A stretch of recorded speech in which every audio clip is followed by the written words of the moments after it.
Blue Ruin is a revenge thriller directed by Jeremy Saulnier.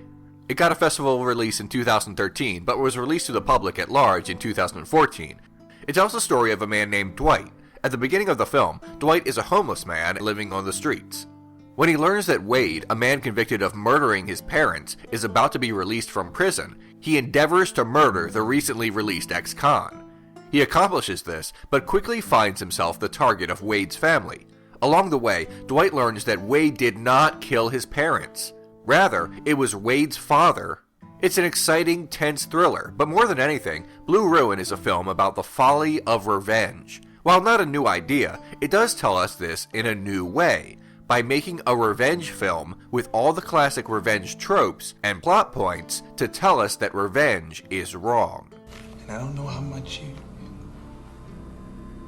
they are missed. It's an awful thing he did to them. I'm just gonna hold you here for a little while. Let's talk about justice as it pertains to the way the movies are structured. Movies, particularly action movies, sports movies, thrillers, or really anything exciting, typically work within the confines of karma. Good intent and good deed contribute to good karma and future happiness. Bad intent and bad deed contribute to bad karma and future suffering. Without explicitly saying so, that is what most mainstream movies deliver to us. The good guys win, the bad guys lose. Horror movies are often the exception, but that's the general idea. Sometimes the endings of films are even changed after shooting when an unhappy ending is met with boos from focus groups. Screenwriters know how to toe that line and give people what they are expecting. Imagine a traditional action movie in which John McClane or Indiana Jones or James Bond lose and die at the end. For some reason it sounds ridiculous, like we feel we're owed a good ending. It's a weird entitlement. Movies have conditioned us to expect a good or at least survivable outcome for our protagonist, especially in an action movie, even more so if the action movie is of the revenge movie subgenre.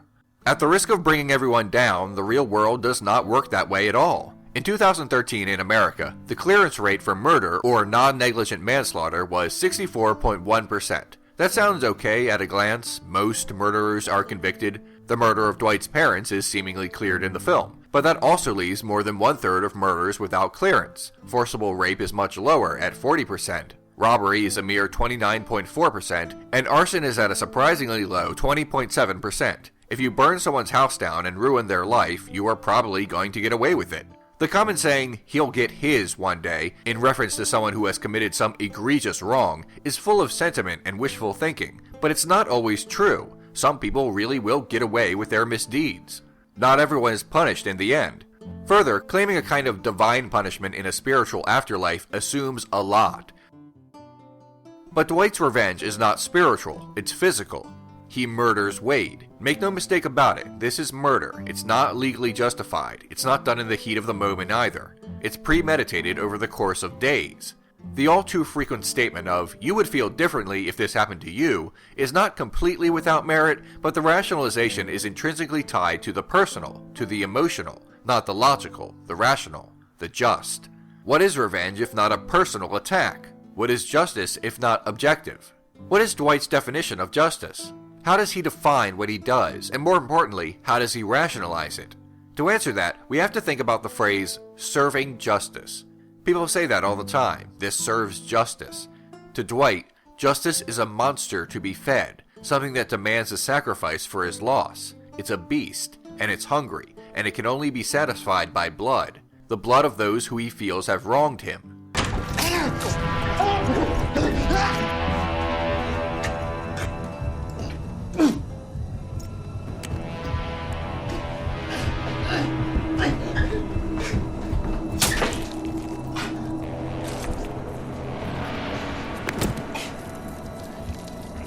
It sounds preposterous, but people, whether they realize it or not, are personifying the abstract concept of justice. They are making it a being, a living organism, by saying that something must happen in order to satisfy justice. If justice is an abstract concept, then it does not need to be satisfied. It doesn't exist, at least not in that form. Not the monster, not the beast that craves blood.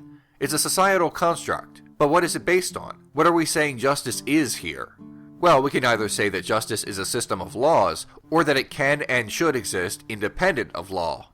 If we believe the former, then what Dwight is doing is well outside the realm of justice, because it is well outside the confines of the law. Dwight plans to murder someone due to what he believes is an injustice that happened many years ago. Anger that has not subsided after all of this time does not change the nuts and bolts of this conflict.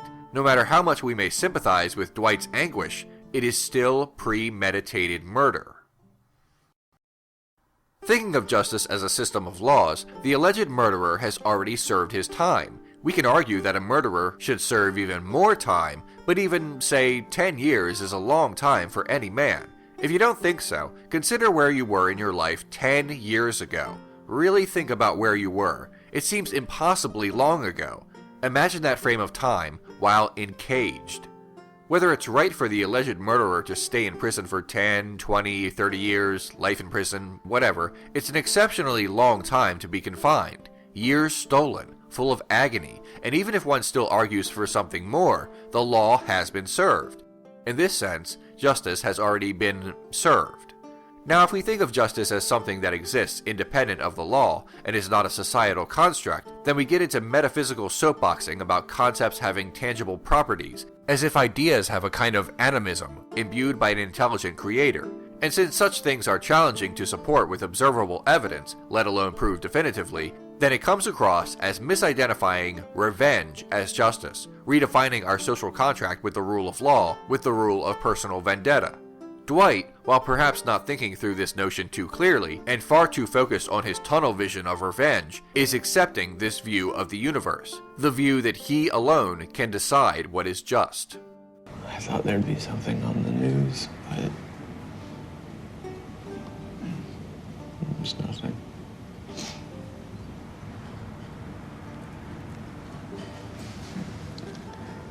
I killed him. Cleveland, I killed him. The problem with this is that personal vengeance due to past infraction has many inherent flaws. The idea of justice outside of the law always does, and Dwight ends up demonstrating this in the film. Shortly into the story, after Wade is released from prison, Dwight murders him in a dirty bathroom. It is later revealed that Wade was not the man responsible for the death of his parents, and that Dwight exacted his revenge on Wade without any real provocation.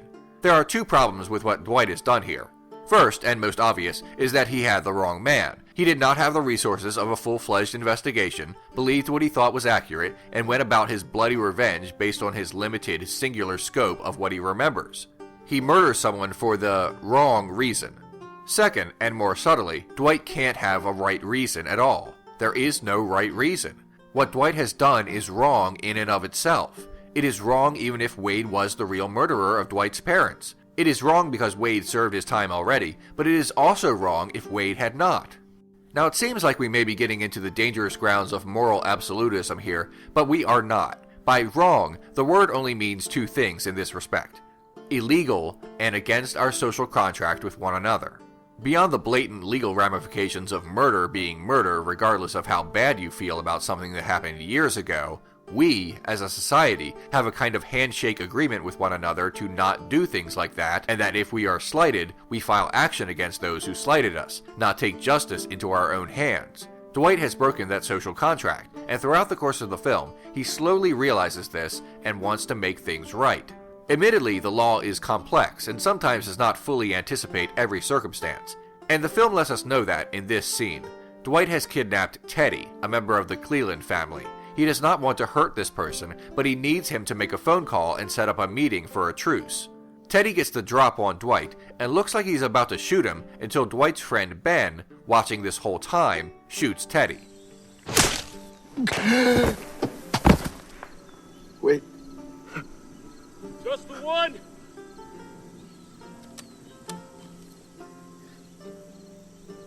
Yes! Sorry. I had to wait for him to aim before I could shoot. It had to be legal. When Ben comes over, he said that he had to wait until Teddy Cleveland pointed the gun directly at Dwight before he could act, or else it would be construed as illegal. Dead is dead either way, of course, but this scene illustrates clearly that there are times when violence is justified and times when it is not, and it is very important not to cross that line. Now bear in mind that oversight and rule of law does not always create an atmosphere that is just, and history is cluttered with examples of the system not following its own advice and its own rules. However, that does not give justification and rationalization to Dwight's cause. Rather, it makes it that much more transparently foolish. If a system with greater scope, depth, and oversight can still make terrible mistakes, imagine how likely it will be that Dwight, one man with limited information, can make even worse mistakes when he takes justice into his own hands. And, as explained, he does make an awful mistake, one that costs someone his life, and spirals an already bad situation out of control. I've been here a while. I'm trying to think of reasons not to do this. Blue Ruin might seem like a revenge movie because it largely plays out like one, but that's not the concept of the film, nor is it the message it wishes to deliver to the audience. Blue Ruin subverts the revenge movie premise, explaining the futility of revenge and the inherent problems, both logical and moral, with taking what one perceives as justice into one's own hands. The most obvious way this is done is by making Dwight's target, Wade, innocent of the crime that drives our protagonist to murder. Also, revenge movies tend to stylize the act of revenge to make it more appealing, taking away how ugly it truly is. At the end of Django Unchained, Django destroys the home of his enemy in an earth-shattering explosion. Slavers got what was coming to them, kaboom, the end. Dwight's revenge, however, is in a dirty bathroom. He very nearly botches the murder attempt, gets blood all over him, and makes his getaway in a car that he himself sabotaged prior to the murder. Another way in which Blue Ruin subverts the revenge movie is how Dwight deals with complications to his plan. When he is shot with an arrow, he attempts and fails to remove it from his body with supplies he bought from a hardware store. In a revenge movie, this would work. In Blue Ruin, he decides to go to a hospital. Yet another example of the subversion of the revenge movie is the origin of the feud. Teddy tells Dwight that Wade was not his father's killer after all. It was actually Wade Sr., who has long since died of cancer. Dwight cannot get revenge on Wade Sr. because he is already dead. Dwight's father was having an affair with Wade's mother. At the end of the film, Dwight remarks that this whole thing, the murders, the hatred, everything, is all because Wade's mother loved Dwight's father. The genesis of this was not hate, but love. Typically, revenge movies present clear good guys and bad guys, even if the good guys seeking revenge on the bad guys are stooping to their level. In Blue Ruin, none of this began with maliciousness, extramarital affair notwithstanding. Just two people fell in love when maybe they shouldn't have, and all hell broke loose because of something so simple. No mustache-twirling villains or child abductors or maniacs. You know what's awful? Just because my dad loved your mom, we all end up dead. And of course, all of this brings up another question.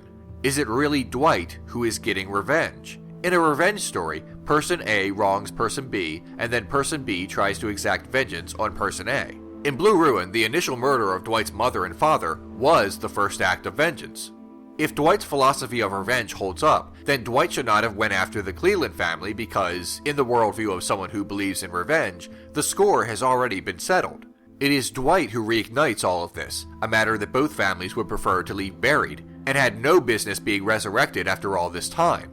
That makes Dwight's murder of Wade not a retaliation, but a new original murder altogether, and that the Cleland family are the ones who feel justified in taking revenge against Dwight. If this is getting confusing and requires a flowchart, that may be deliberate. The idea is that this has no beginning and no ending. Revenge does not work like justice. For legal justice to be concluded, a conviction is reached and a sentence is served. Revenge has no endgame. Nobody is the target of revenge and then, once attacked, decides that it is well-deserved and moves on with his or her life. It just keeps going. There's no oversight. There's no rule. When Dwight murders Wade in the bathroom, he waits for news of the murder to show up in the newspaper. It never does because the Cleland family does not contact the authorities. They want to murder Dwight and exact their revenge. This surprises Dwight because he, thinking he is morally in the right, must have been under the impression that he and their family were now even, and that would be the end of it. He didn't even consider the idea that the Clelands would see themselves as the assaulted party. Revenge follows no logic, nor does it have a logical outcome. I'd forgive you if you were crazy. But you're not.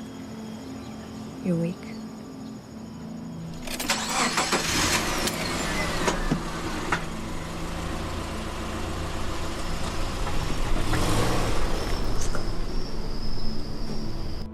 At the end of Blue Ruin, nearly all of the characters die except for a few innocents who were caught up in the middle and wanted no part in it. Dwight's sister escapes, hoping not to face secondhand consequences due to her brother's short-sighted actions.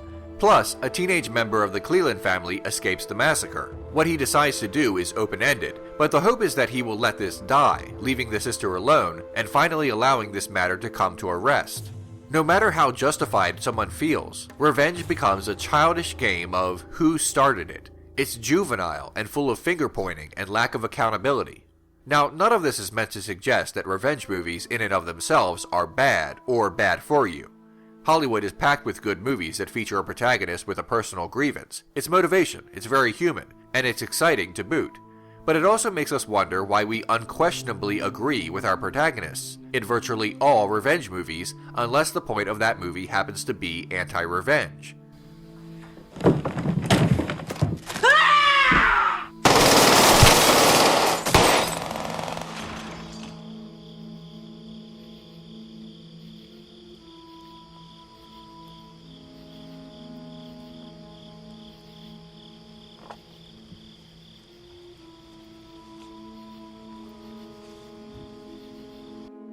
In Kill Bill, another Quentin Tarantino revenge flick, the bride murders a woman who assaulted her and left her for dead. This woman eventually went straight, raised a daughter, and made an honest life for herself. How is justice being served by killing her? She is no longer a threat, so this is not a defensive act, nor is she going around gloating about the assault. She has left that in the past. The bride's revenge is meaningless, accomplishes only a new corpse and an orphaned child. But we cheered for the bride because revenge is a very appealing concept to us. In The Merchant of Venice, Shakespeare wrote, "If you prick us, do we not bleed? If you tickle us, do we not laugh? If you poison us, do we not die? And if you wrong us, shall we not revenge?" Shakespeare, upon listing basic human traits that we all share, mentions revenge alongside humor. It is a driving human need, even if it ends up being the undoing of everyone from Dwight to Hamlet. That doesn't make it right, but this does say a lot about how much we want to feel what we consider to be righteous indignation against those who we perceive to have wronged us. And I'm glad he's dead, and I hope he suffered. Questioning our impulse towards revenge is nothing new. In that regard, Blue Ruin does not break new ground. The concept of justice over the concept of revenge is brought up in Star Trek episodes and Disney movies. But what Blue Ruin does better than most is taking the revenge movie and turning it on its head. It uses the tropes of the genre to give it the opposite message, which is no easy task. It works very well as a revenge movie, but it works even better as an anti-revenge movie. It takes a simple story and expands upon it with moral complexity, using an age-old method of storytelling to force us to question what we think we know about right and wrong. In Blue Ruin, Dwight's need for revenge seems instinctual, but we are more than a series of impulses. Forgiveness or condemnation, justice or revenge. It's a human test, and it's one we don't always pass. Thanks for watching.